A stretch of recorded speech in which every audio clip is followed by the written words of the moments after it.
नमस्कार दोस्तों, knowledge stream centre of learning में आपका स्वागत है। आपके एग्जाम प्रिपरेशन को और बेहतर बनाने की तरह एक कदम। दोस्तों, इकोलॉजी और एनवायरनमेंट या पारिस्थितिकी पर्यावरण के अंतर्गत हमारा मेजर टॉपिक था क्लाइमेट चेंज। उसके अंतर्गत जो सब टॉपिक था ओशियन एसिडिफिकेशन, उसके बारे में हम डिस्कस कर रहे थे। आज के लेक्चर में हम जो ओशियन एसिडिफिकेशन है उसका प्रभाव के बारे में डिस्कस करेंगे, इफेक्ट ऑफ मैरीन लाइफ। चलिए स्टार्ट करते हैं आज का लेक्चर स्टार्ट करने से पहले आप समझे नॉलेज स्ट्रीम को जरूर सब्सक्राइब कर लें। नेक्स्ट वीडियो की नोटिफिकेशन के लिए बेल आइकन को जरूर दबा लें। जैसे कि कल के लेक्चर में हमने डिस्कस किया था, जैसे जैसे एनवायरनमेंट में कार्बन डाइऑक्साइड जो बढ़ रही है आइदर थ्रू एंथ्रोपोजेनिक एक्टिविटीज और थ्रू द जो नेचुरल प्रोसेस है कार्बन डाइऑक्साइड का, उसके थ्रू जो भी कार्बन डाइऑक्साइड बन रही है उसका लगभग 1/3 पार्ट जो है ना ओशियन उसको एब्जॉर्ब करता है। उसके पश्चात जो रिएक्शन होती है उसमें कार्बोनिक एसिड जो समुद्र में बनता है H2CO3 बनता है, यानी कार्बन डाइऑक्साइड और सी वाटर रिएक्ट करके उसके पश्चात बाइकार्बोनेट HCO3-1 ये बना लेते हैं और कुछ मात्रा में कार्बोनेट आयन भी बनते हैं। तो जो हाइड्रोजन आयन रिलीज होती है इस क्रिया के थ्रू, उसकी वजह से जो ओशियन वाटर का पीएच है वो धीरे धीरे डिक्रीज होने की तरफ मूव कर रहा है, यानी जो स्लाइटली बेसिक है जैसे कि कल हमने डिस्कस किया था, लगभग उसका पीएच 8 के आसपास रहता है, 7.8 to 8 के आसपास। वो धीरे धीरे मूव कर रहा है न्यूट्रल एंड देन एसिड की तरफ, मतलब पीएच जो है 8 से मूव करके 7, 7 से मूव करके 6 इस तरफ मूव कर रहा है, यानी जो हाइड्रोजन आयन की कंसंट्रेशन है वो बढ़ रही है, यानी पीएच जो है घट रहा है, मतलब मोर एसिडिक हो रहा है ओशियन वाटर। ये सारा चीज हमने कल आपने डिस्कस कर लिया था लेक्चर में।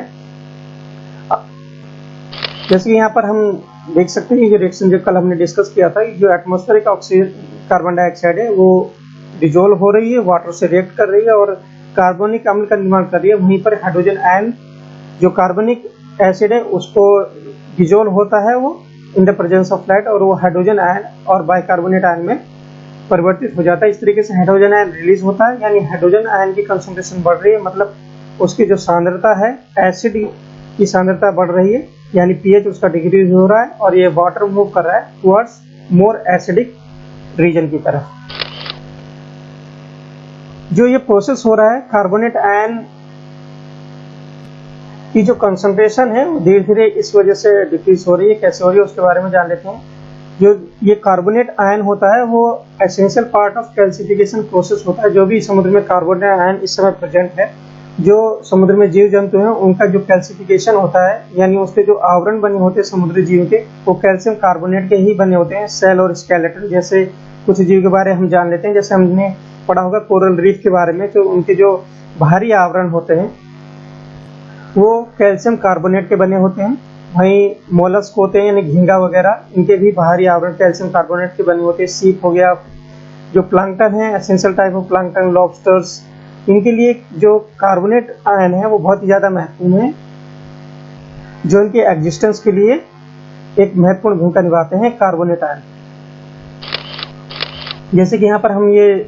जीव देख सकते हैं, जैसे कोरल रीफ है, यहाँ पर जो आपका क्रस्टेशियन हो गया या सी आर्चिन हो गया या लॉबस्टर हो गया, इस तरीके से इन जीवों के लिए जो कार्बोनेट आयन है वो बहुत ही ज़्यादा महत्वपूर्ण रोल निभाता है इनके एग्जिस्टेंस के लिए, इनके लिविंग के लिए। अब जो ओशियन का एसिडिफिकेशन हो रहा है उसका जो प्रभाव पड़ रहा है इन क्रिएचर्स पर, उनके बारे में जान लेते हैं। सबसे पहले जो इफेक्ट देखते हैं हम वो देखते हैं impact of ocean acidification of shell builder creature, मतलब जो जीव जंतु जिनका आवरण या जो सेल बनाते हैं उन पर अम्लीकरण का क्या प्रभाव पड़ता है। तो देख लेते हैं कि जो ocean acidification is already impacting many ocean species, वो ऑलरेडी जो है ना जितने भी ओशियन स्पीसीज है उनको इफेक्ट कर रहा है। और जो प्रमुख रूप से जैसे ऑर्गेनिज्म हो गए, ऑस्टर हो गया या कोरल हो गया, जो अपना हार्ड सेल बनाते हैं, एक्सटर्नल उनका जो सेल होता है या जो कवच कहते हैं उसको, स्केलेटन होता है, बाहरी आवरण होता है, वो कैल्शियम और कैल्शियम कार्बोनेट जो सी वाटर में मौजूद होता है उसको यूज करके वो अपना बाहरी आवरण बनाते हैं। और इस तरीके से जो उनका एग्जिस्टेंस है वो कैल्शियम और कैल्शियम कार्बोनेट पर बहुत ही ज़्यादा निर्भर करता है। जैसे कि हम फिगर में देख पा रहे हैं, ये ऑयस्टर जैसे सीप हमने देखा होगा, तो ये जो उसका बाहरी आवरण है वो कैल्शियम कार्बोनेट का ही बना होता है। वहीं जो कोरल रीफ है वो भी उनका जो बाहर उनके लिए उनके एग्जिस्टेंस के लिए कैल्शियम कार्बोनेट बहुत ही ज़्यादा महत्वपूर्ण भूमिका निभाता है। जैसे जैसे ओशियन एसिडिफिकेशन बढ़ रहा है तो जो कार्बोनेट आयन है यानी CO3-2 वो जो अवेलेबल है, जो हाइड्रोजन आयन एक्सिस में रिलीज हो रही है थ्रू रिएक्शन, जैसे हमने डिस्कस किया कि H2O प्लस CO2 का रिएक्शन करके कार्बोनिक अम्ल बनता है। H2CO3 जो रिलीज होकर जो बेसिकली लाइट के प्रेजेंस में डिसॉल्व हो जाता है और बेसिकली टूट जाता है, वो HCO3 बाइकार्बोनेट आयन और हाइड्रोजन आयन रिलीज होती है। तो जो हाइड्रोजन आयन रिलीज होती है वो फाइनली रिएक्ट कर लेती है कार्बोनेट आयन जो ओशन वाटर में मौजूद होती है और उससे एक बॉन्ड बना लेती है, और जो अवेलेबल कार्बोनेट आयन है उसकी मात्रा धीरे धीरे डिक्रीज हो रही है,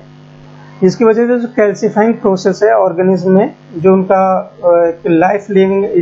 प्रोसेस है, जो भी ऑर्गेनिज्म रहते हैं जो इनके लिए कार्बोनेट आयन बहुत ही ज़्यादा महत्वपूर्ण है सेल और स्केलेटन बनाने में, उनके लिए कार्बोनेट आयन की मात्रा धीरे धीरे कम हो रही है और जैसे उनके लाइफ के लिए संकट क्रिएट होता चला जा रहा है। If pH gets too low, अगर pH और ज्यादा कम होता है तो सेल और skeleton can even begin dissolve. अगर pH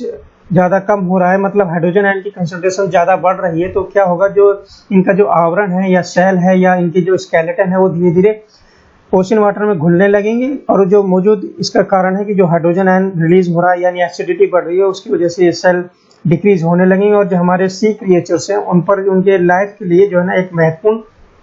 स्टेजेस होगा और उनके एग्जिस्टेंस बेसिकली उनके एक्सटेंस की तरफ एक स्टेप होगा।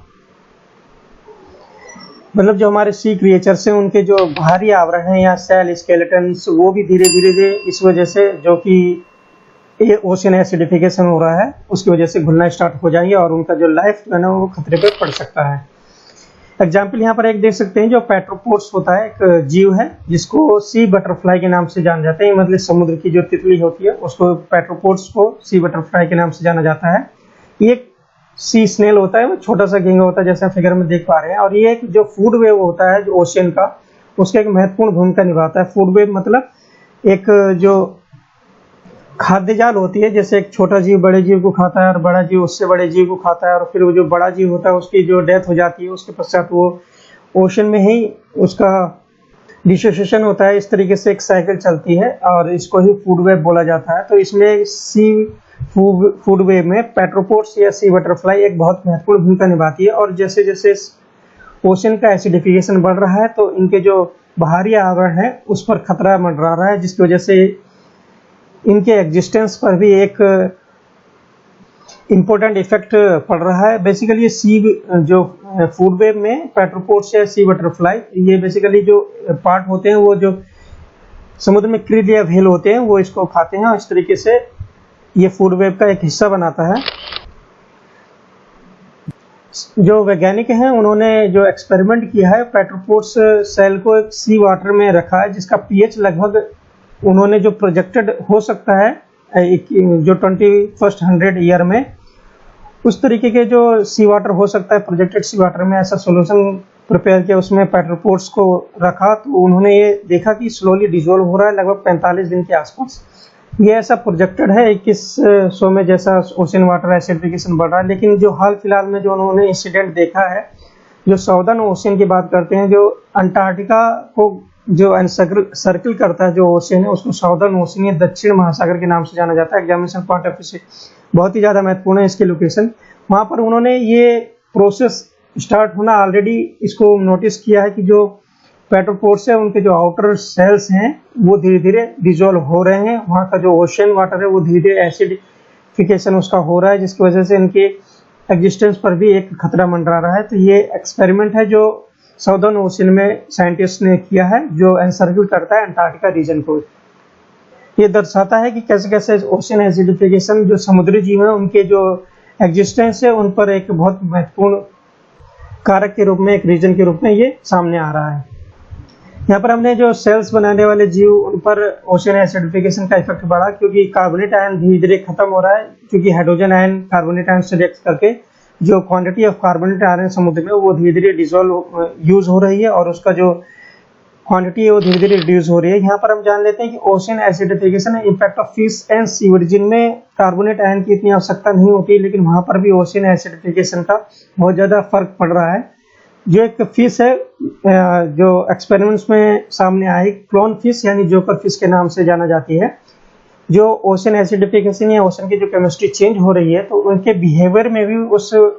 चेंज की वजह से कुछ बिहेवियर में चेंज देखने को मिल रहा है। जो कि एक नॉन कैल्सिफाइंग ऑर्गेनिज्म है। मतलब ये ऑर्गेनिज्म को कैल्शियम की इतनी आवश्यकता नहीं होती, लेकिन इनके व्यवहार में भी, इनके बिहेवियर में भी हमको चेंज देखने को मिल रहा है। जोकरफिश की जैसे इनको जो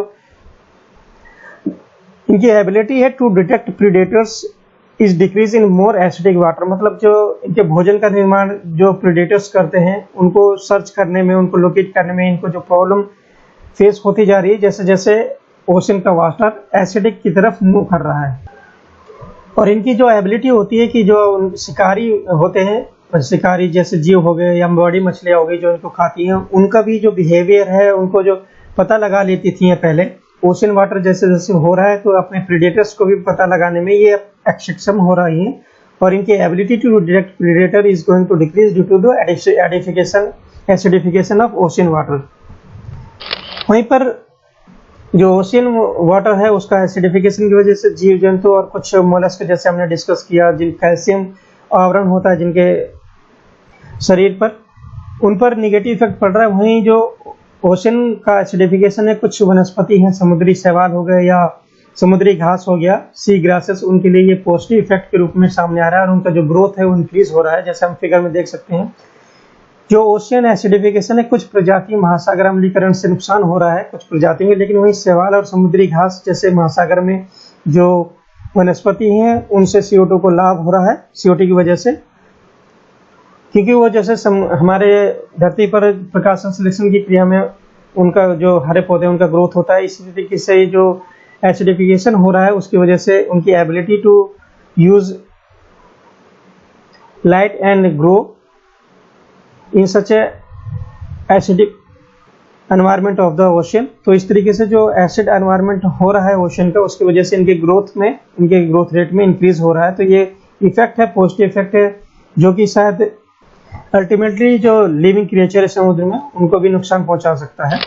इस तरीके से दोस्तों आज के लेक्चर में हमने जो ओशन एसिडिफिकेशन या महासागर के अम्लीकरण के बारे में डिस्कस किया। जो भी लिविंग क्रिएचर हैं ओशन में जिन उन पर प्रभाव पड़ रहा है विस्तार से हमने डिस्कस किया है। आपको लेक्चर कैसे लगा प्लीज कमेंट बॉक्स में जरूर बताइएगा। नॉलेज टीम से जुड़ने के लिए धन्यवाद।